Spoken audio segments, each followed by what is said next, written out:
Hallelujah, praise the Lord. खुदा प्रभु यीशु मसीह में सभी को शालोम। परमेश्वर का वचन कहता है, परमेश्वर आत्मा है और अवश्य है कि उसके भजन करने वाले आत्मा और सच्चाई से भजन करें। परमेश्वर आत्मा है और उसके भजन करने वाले आत्मा और सच्चाई से भजन करें। आइए हम दुआ करें। खुदा प्रभु यीशु मसीह, हम अपने आप को तेरे हाथ में सौंपते हैं। तेरे पवित्र आत्मा के द्वारा तू हमारी अगुवाई कर, वचनों के द्वारा हमारी अगुवाई कर और वचन पर चलने के लिए और आत्मा के द्वारा बताए गए हुए रास्ते पर हम चले, ऐसा तो होने दे। हम अपने आप को तेरे हाथ में सौंपते प्रभु यीशु मसीह के नाम से मांगते हैं, आमीन। परमेश्वर आत्मा है और अवश्य है कि उसके भजन करने वाले आत्मा और सच्चाई से भजन करे। रोमियो 8:14, रोमियो की पत्री 8वां अध्याय 14वीं आयत कहती है, इसलिए जितने लोग परमेश्वर के आत्मा के चलाए चलते हैं वे ही परमेश्वर के पुत्र है। रोमियो 8:13 और 14।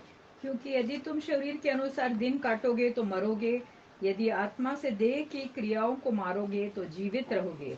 इसलिए कि जितने लोग परमेश्वर के आत्मा के चलाए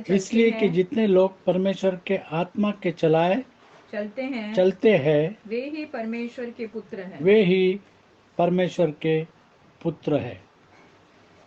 वे ही परमेश्वर के पुत्र है। गलतियों की पत्री 5वां अध्याय और 16वीं आयत। पर मैं कहता हूँ, आत्मा के अनुसार चलो तो तुम शरीर की लालसा किसी रीति से पूरी न करोगे, क्योंकि जैसे आत्मा कहता है वैसे हम चलेंगे और शरीर जैसा कहता है वैसा हम नहीं करेंगे। पर मैं कहता हूँ, आत्मा के अनुसार चलो। और जो परमेश्वर के लोग हैं वो हमेशा आत्मा के अनुसार चलते हैं। 24 और 25। और जो मसीह यीशु के हैं उन्होंने शरीर को उसकी लालसाओं और अभिलाषाओं समेत क्रूस पर चढ़ा दिया है।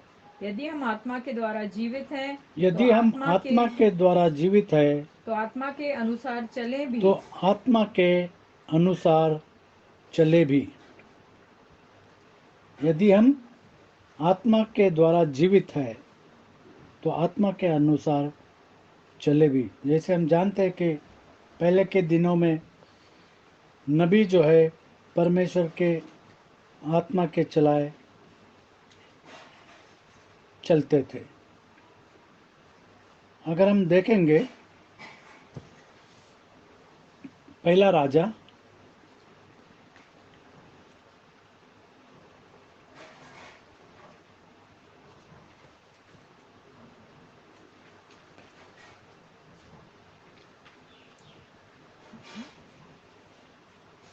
पहला राजा 18 और वहाँ पर ओबद्याह जो है वो एलिया नबी से कहता है, क्योंकि एलिया नबी हमेशा जब परमेश्वर का आत्मा उसको बताती थी कि यहाँ से उठ और एक जगह पर जा, और वो उठता था और जाता था। पहला राजा 18 में 12। फिर जो ही मैं तेरे पास से चला जाऊंगा त्यों ही यहोवा का आत्मा तुझे न जाने कहाँ उठा ले जाएगा। यहोवा का आत्मा तुझे न जाने कहाँ उठा ले जाएगा। अतः जब मैं जाकर आहाब को बताऊंगा और तू उसे न मिलेगा तब वह मुझे मार डालेगा। और मुझे मार डालेगा। राजा आहाब जो है वो मुझे मार डालेगा। ओबद्याह एलिया नबी से कहता है कि यहोवा का आत्मा तुझे उठाकर ले जाएगा और तुझे मैं कहाँ ढूंढूं। न बल से न शक्ति से, मेरी आत्मा के द्वारा। जकरिया 4 6, जकरिया 4:6, न बल से न शक्ति से मेरी आत्मा के द्वारा। तब उसने मुझे उत्तर देकर कहा, जरुब्बाबेल के लिए यहोवा का यह वचन है, न तो बल से और न शक्ति से, परंतु मेरे आत्मा के द्वारा होगा। मुझ सेनाओं के यहोवा का यही वचन है। मुझ सेनाओं के यहोवा का यही वचन है, न बल से न शक्ति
न बल से न शक्ति से मेरी आत्मा के द्वारा। और एलिया नबी जो है, हम पढ़ेंगे 17 में 1,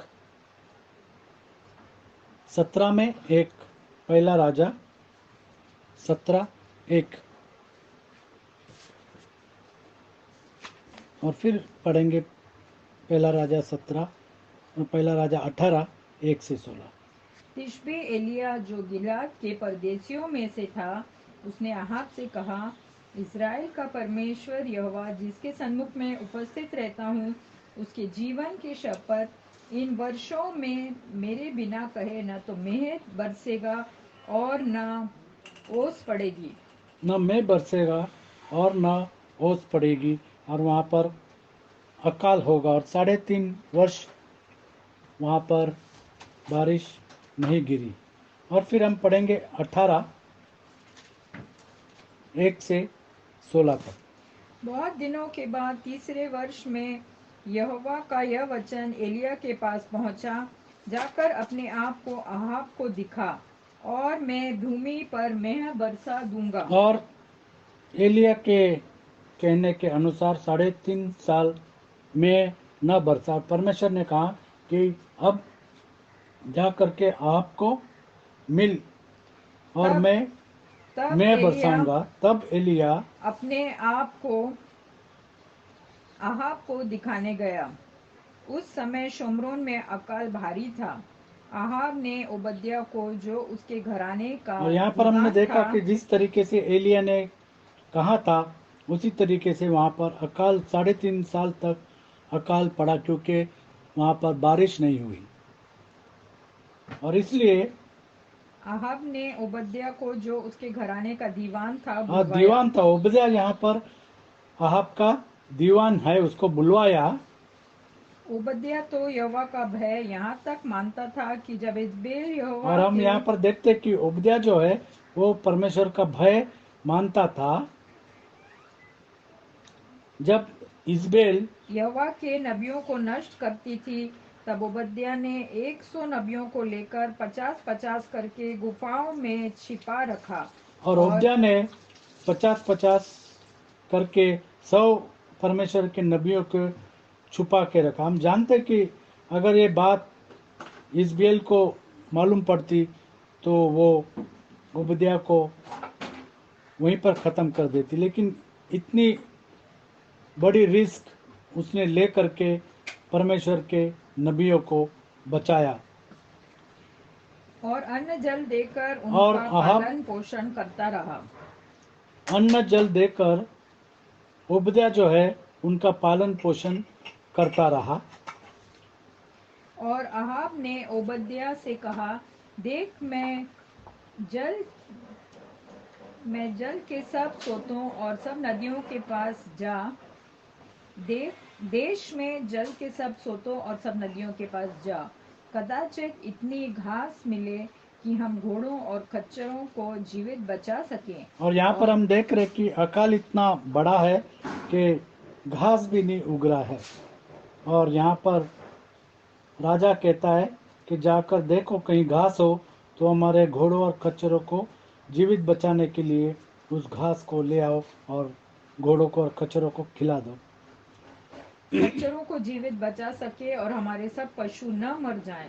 अतः उन्होंने आपस में देश बांटा कि उसमें होकर चले, एक और आहाब दूसरी ओर ओबद्या चला। एक और अहाब और दूसरी ओर ओबद्या, और वो अपने देश में चल रहे हैं और घास को देख रहे हैं। ओबद्या मार्ग में था कि एलिया उसको मिला। और यहाँ उसे पर हम देख पहचान रहे कि कर जब ओबद्या मार्ग में था तो एलिया तिशबी उसको है, मिला। एलिया नबी उसको मिलता है। उसे पहचान कर वह मुंह के बल गिरा और कहा, हे मेरे प्रभु एलिया, क्या तू है? उसने कहा, हाँ मैं ही हूँ, जाकर अपने स्वामी से कह, एलिया यहाँ है। उसने और कहा, जाकर अपने स्वामी से कहे कि एलिया यहाँ है। और हम जानते हैं कि जब परमेश्वर का आत्मा एलिया पर उतरता था और उससे कहता था कि यहाँ से निकल, और वो वहाँ से निकल जाता था। और इसके लिए उसने कहा, मैंने ऐसा क्या पाप किया है कि तू मुझे मरवा डालने के लिए अहाब के हाथ करना चाहता है? तेरे परमेश्वर यहोवा के जीवन की शपथ, कोई ऐसी जाति या राज्य नहीं जिसमें मेरे स्वामी ने तुझे ढूंढने को न भेजा हो। और जब उन लोगों और ने कहा, अहाब ने एलिया को ढूंढने के लिए सब राज्य में और सब जाति में लोगों को भेजा, लेकिन एलिया उसको न मिला। और जब उन लोगों ने कहा वह यहाँ नहीं है, तब उसने उस राज्य या जाति को इसकी शपथ खिलाई कि एलिया नहीं मिला। और अब तू कहता है, जाकर अपने स्वामी से कहे कि एलिया यहाँ है।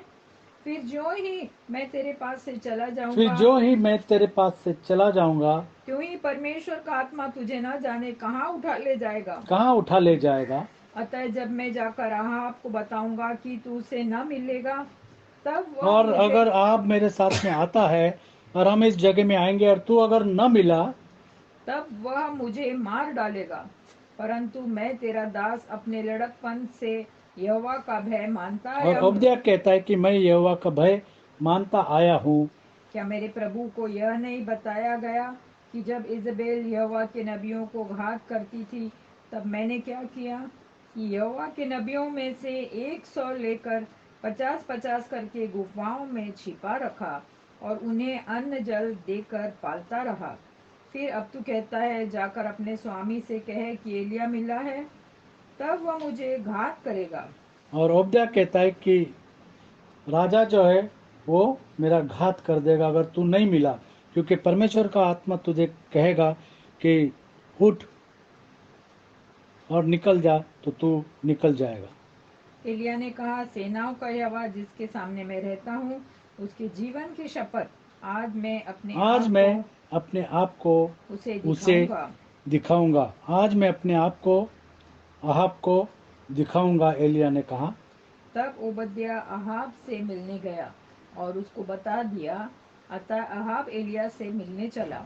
और फिर अहाब जो है राजा, वो एलिया से मिलने के लिए चला। और एलिया यहाँ यहाँ पर हम जैसे 12 में हमने देखा कि परमेश्वर का आत्मा एलिया से कहता और वो उस जगह को छोड़ के निकल जाता। फिर जो ही मैं तेरे पास से चला जाऊंगा, त्यों ही यहोवा का आत्मा तुझे न जाने कहाँ उठा ले जाएगा।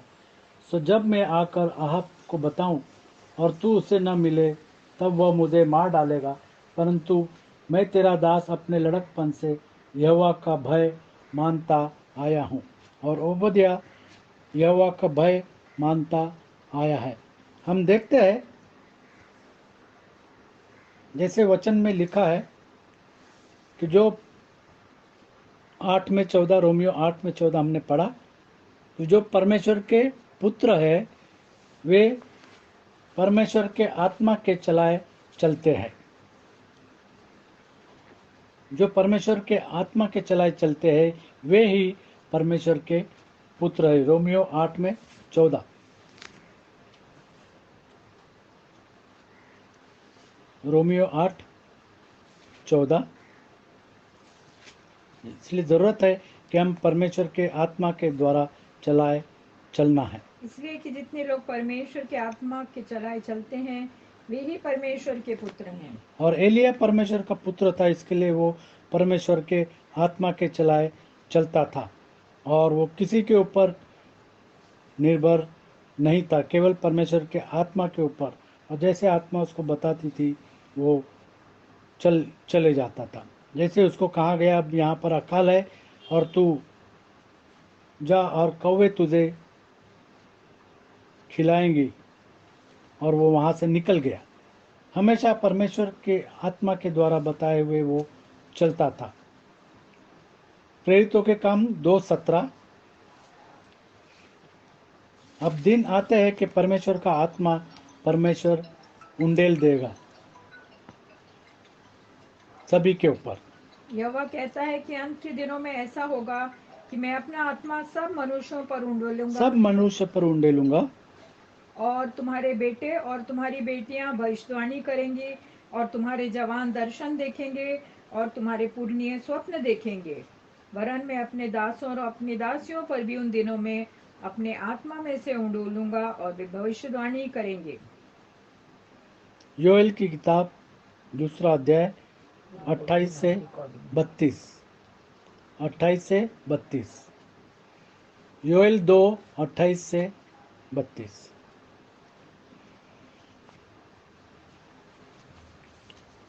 योएल 2:28-32। उन बातों के बाद मैं सब प्राणियों पर अपना आत्मा उंडेलूंगा। तुम्हारे बेटे बेटियां भविष्यवाणी करेंगी और तुम्हारे पुरनिये स्वप्न देखेंगे और तुम्हारे जवान दर्शन देखेंगे। तुम्हारे दास और दासियों पर भी मैं उन दिनों में अपना आत्मा उंडेलूंगा। 32 तक। 32 तक। मैं आकाश में और पृथ्वी पर चमत्कार अर्थात लहू और आग और धुएं के खंभे दिखाऊंगा। यहोवा के उस बड़े और भयानक दिन के आने से पहले सूर्य अंधियारा होगा और चंद्रमा रक्त सा हो जाएगा। उस समय जो कोई यहोवा से प्रार्थना करेगा वह छुटकारा पाएगा जो यहोवा से प्रार्थना करेगा वही छुटकारा पाएगा। और यहोवा के वचन के अनुसार सिय्योन पर्वत पर और यरूशलेम में जिन बचे हुओं को यहोवा बुलाएगा वे उद्धार पाएंगे। वे उद्धार पाएंगे। और इसीलिए उद्धार पाने के लिए जैसे प्रभु यीशु मसीह ने कहा यूहन्ना 3:3,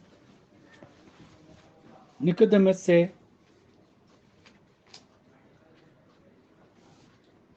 यूहन्ना 3:3 यूहन्ना 3:3। यीशु ने उसको उत्तर दिया, मैं तुझसे सच सच कहता हूँ, यदि कोई नए सिरे से न जन्मे तो परमेश्वर का राज देख नहीं सकता। निकोदेमुस ने उससे कहा, मनुष्य जब बूढ़ा हो गया तो कैसे जन्म ले सकता है? क्या वो अपनी माता के गर्भ में दूसरी बार प्रवेश करके जन्म ले सकता है? यीशु ने उत्तर दिया, मैं तुझसे सच सच कहता हूँ, जब तक कोई मनुष्य जल और आत्मा से न जन्मे तो वह परमेश्वर के राज में प्रवेश नहीं कर जल और सकता। आत्मा से न जन्मे तो परमेश्वर के राज में प्रवेश नहीं कर सकता। और इसीलिए ज़रूरत है कि हम जल और आत्मा से जन्मे। जल जैसे प्रभु यीशु मसीह के नाम से बपतिस्मा और पवित्र आत्मा का बपतिस्मा, जैसे लिखा हुआ है प्रेरितों के काम 2 अध्याय 37 और 38 में, वही उद्धार पाएंगे, वही स्वर्ग के राज में जाएंगे। तब सुनने वालों के हृदय छिद गए और वे परमेश्वर और शेष प्रेरितों से पूछने लगे, हे भाइयों, हम क्या करें?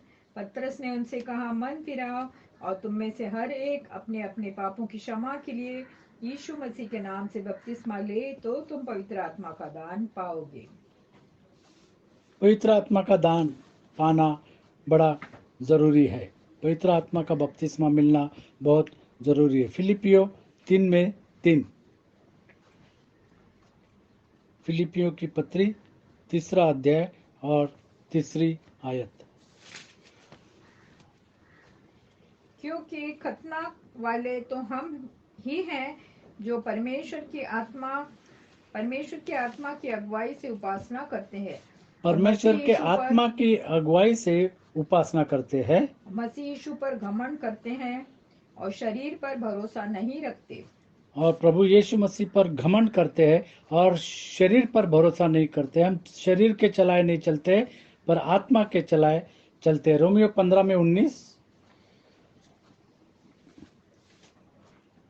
हम शरीर से चलाए नहीं चलते हैं परंतु आत्मा के चलाए चलते। जैसे एलिया आत्मा के चलाए चलता था और शरीर क्या कहता था उस तरीके से कभी भी नहीं चलता था, बल्कि परमेश्वर का आत्मा जैसे कहता था वैसे ही एलिया भी चलता था। और चिन्हों और अद्भुत कामों की सामर्थ्य से और पवित्र आत्मा की सामर्थ्य से मेरे ही द्वारा किए, यहाँ तक कि मैंने यरूशलेम से लेकर चारों ओर इल्लुरिकुम तक मसीह के सुसमाचार का पूरा पूरा प्रचार किया। मसीह का सुसमाचार। और मसीह का सुसमाचार क्या है कि खुदा प्रभु यीशु मसीह आपके मेरे पापों के लिए मारा गया, गाड़ा गया, तीसरे दिन मुर्दों में से जी उठा। 1 कुरिन्थियों 2:13। 1 कुरिन्थियों 2:13। जिनको हम मनुष्यों के ज्ञान की सिखाई हुई बातों में नहीं परंतु आत्मा की सिखाई हुई बातों में, आत्मा की सिखाई हुई बातों में, आत्मिक बातों से आत्मिक बातें, आत्मिक बातों से मिला मिलाकर मिला सिखाते मिलाकर हैं। सिखाते हैं। परंतु शारीरिक मनुष्य परमेश्वर की आत्मा की बातें ग्रहण नहीं करता, क्योंकि ग्रहण वे नहीं करता, उसकी दृष्टि में मूर्खता की बातें हैं और न वह उन्हें जान सकता है, क्योंकि उनकी जांच आत्मिक रीति से होती है। आत्मिक जन सब कुछ जांचता है, आत्मिक जन सब कुछ जांचता है परंतु आप किसी से जांचा नहीं जाता। परंतु वो आप किसी से जांचा नहीं जाता। इसके लिए हमको आत्मिक मनुष्य बनने की जरूरत है। जब पवित्र आत्मा हम पर उतरेगा तभी हम आत्मा के बातों को जानेंगे। इफिसियों 5:18। इफिसियों 5:18।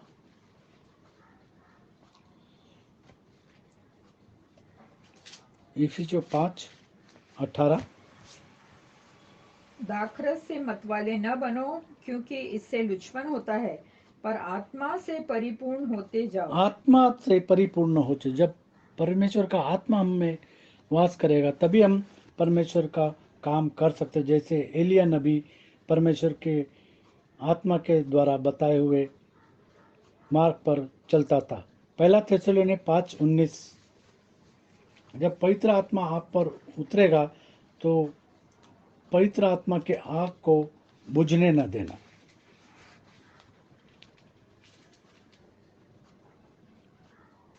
आत्मा को न बुझाओ। आत्मा को न बुझाओ। जब परमेश्वर का आत्मा तुम पर है तो परमेश्वर की बातों को माना करो। जब हम परमेश्वर के आत्मा के चलाए चलेंगे तभी हम उद्धार पाएंगे। 1 कुरिन्थियों 3:16। क्या तुम नहीं जानते कि तुम परमेश्वर का मंदिर हो और परमेश्वर का आत्मा तुम में वास करता है? परमेश्वर का आत्मा तुम में वास करता है। यदि कोई परमेश्वर के मंदिर को नष्ट करेगा तो परमेश्वर उसे नष्ट करेगा, क्योंकि परमेश्वर का मंदिर पवित्र है और वह तुम हो। और इसीलिए हमको जरूरत है कि हम परमेश्वर के आत्मा के चलाए चले। हिजकिय्येल की पुस्तक 11:19। हिजकिय्येल की पुस्तक 11वां अध्याय और 19वीं आयत।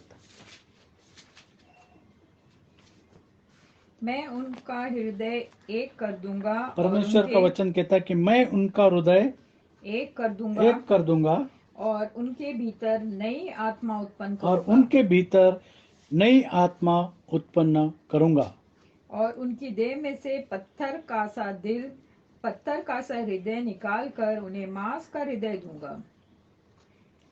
और जैसे योएल की किताब में कहा गया है उसको परमेश्वर पूरा करता है। उसी तरीके से हम पढ़ेंगे 18 में, हिजकिय्याह की किताब 18, 31 और 32। अपने आत्मा को बदल डालो, परमेश्वर कहता है।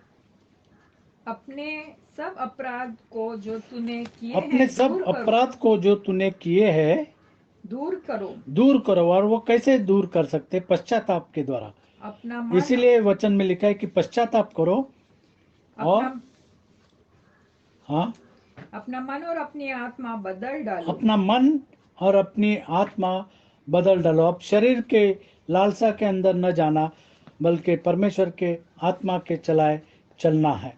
हे इज़राइल के घराने, तुम क्यों मरो?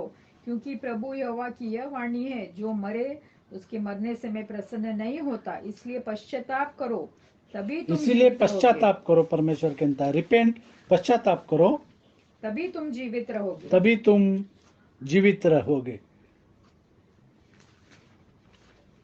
अपने आत्मा को बदल डालो। जैसे लिखा है कि विश्वास सुनने से और सुनना मसीह के वचन से होता है। जब हम परमेश्वर के बातों को सुनेंगे, जब हम परमेश्वर के वचनों को सुनेंगे, जिसके द्वारा हमको अनंत जीवन दिया जाता है। जैसे रोमियो 6 में 23 कहता है कि पाप की मजदूरी तो मौत है, लेकिन खुदा प्रभु यीशु मसीह में हमें अनंत जीवन है। और वे अनंत जीवन उसके पवित्र वचनों के द्वारा हम पा सकते हैं। जब हम विश्वास करते हैं तभी हम अनंत जीवन पा सकते हैं। और परमेश्वर का वचन कहता है कि तुम क्यों मरो। 36 में, हिजकिय्याह 36 में 25 से 27,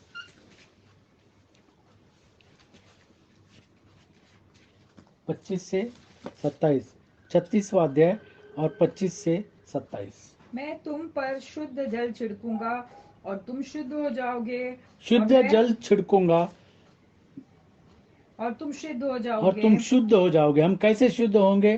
प्रभु यीशु मसीह के नाम के बपतिस्मा लेने के बाद हम शुद्ध हो जाएंगे। और मैं तुमको तुम्हारी सारी अशुद्धता और मूर्तों से शुद्ध करूंगा। मैं तुमको नया मन दूंगा मैं तुमको नया मन दूंगा और तुम्हारे भीतर नई आत्मा उत्पन्न और करूंगा। तुम्हारे भीतर नई आत्मा उत्पन्न करूंगा, परमेश्वर कहता है। और तुम्हारी देह में से पत्थर का हृदय निकाल कर तुमको मांस का हृदय दूंगा। मैं अपनी आत्मा तुम्हारे भीतर देकर ऐसा करूंगा मैं अपनी आत्मा तुम्हारे भीतर दे करके तुमको ऐसा कर दूंगा कि तुम मेरी विधियों पर चलोगे कि तुम मेरी और विधियों पर चलोगे और मेरे नियमों को मान कर उनके अनुसार करोगे। और मेरे नियमों को मानकर उसके अनुसार तुम करोगे। इसलिए हमको ज़रूरत है कि हम परमेश्वर के वचनों पर, उसकी व्यवस्था पर, उसके नियम पर, उसके चितौनियों पर चले। जैसे परमेश्वर चलाता है उसके आत्मा के द्वारा, वैसे हम चले। जैसे एलिया नबी हमेशा परमेश्वर के आत्मा के अनुसार चलता था, आत्मा के चलाए चलता था। और इसीलिए परमेश्वर का आत्मा उसको उठा लिए जाता था। और परमेश्वर हमारा बदलने वाला परमेश्वर नहीं है। कल, आज और युगानुयुग एक सा है। अगर वो एलिया के साथ उस तरीके से करता था, तो आज आपके और मेरे साथ में भी उसी तरीके से करेगा। क्योंकि वचन में लिखा है, क्योंकि यदि तुम शरीर के अनुसार दिन काटोगे तो मरोगे, यदि आत्मा से देह की क्रिया को मारोगे तो जीवित रहोगे। इसलिए कि जितने लोग परमेश्वर के आत्मा के चलाए चलते हैं, वे ही परमेश्वर के पुत्र हैं। तो आज ज़रूरत है कि हम परमेश्वर के पुत्र बने। और हम परमेश्वर के पुत्र कैसे बन सकते हैं? कि उसकी आज्ञाओं को मानकर, उसके वचनों को मानकर, उसके ऊपर विश्वास रखकर और उद्धार पाकर हम परमेश्वर के पुत्र बन सकते हैं। इसलिए जितने लोग परमेश्वर के आत्मा के चलाए चलते हैं, वे ही परमेश्वर के पुत्र हैं।